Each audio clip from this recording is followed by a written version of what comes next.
There's a silence that only the truly wise carry, not out of fear, but out of mastery. In a world obsessed with noise, where people shout to feel seen and share their pain to feel heard, the wise move in silence because they know words are powerful, but silence, when used with purpose, is unstoppable. 1. Their future plans.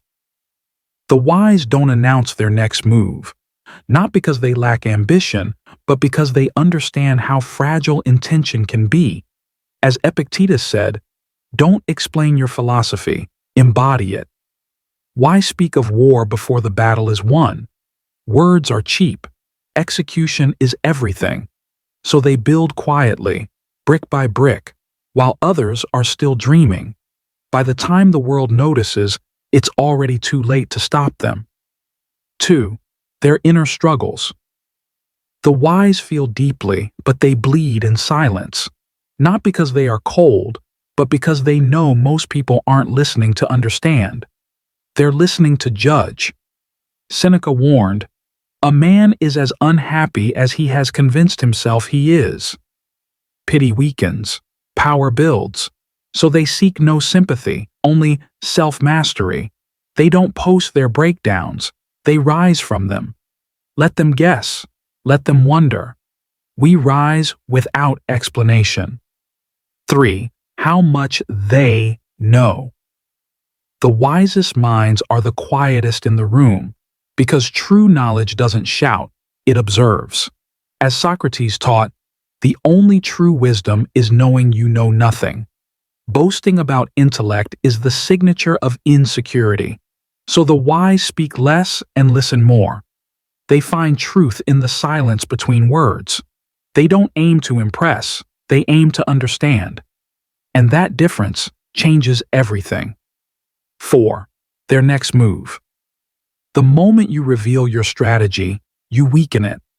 Power grows in the shadows, strategy dies in the spotlight. When you announce your plan, you invite envy, interference, and doubt. Epictetus reminded us, if you want to improve, be content to be thought foolish and stupid. So the wise let others mock their silence until that silence becomes undeniable success. Not every step needs a spotlight, only a result. 5. Their pain. The wise suffer, but never perform their suffering. Because they've learned, talking about pain doesn't heal it, discipline does. As Marcus Aurelius said, if it's endurable, then endure it. Stop complaining. The strongest men don't wear their wounds, they transform them into armor. To suffer with dignity is not to be heartless. It's to be battle-tested, refined, and unbreakable. Because strength that whispers lasts longer than strength that screams. 6. Their future in detail. The wise don't place blind trust in tomorrow. They move with purpose, but never with assumption. Epictetus taught, don't demand that things happen as you wish, but wish that they happen as they do.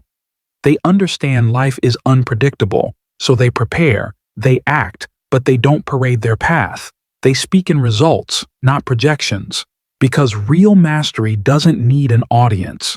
If this stirred something deep inside you, don't let it fade.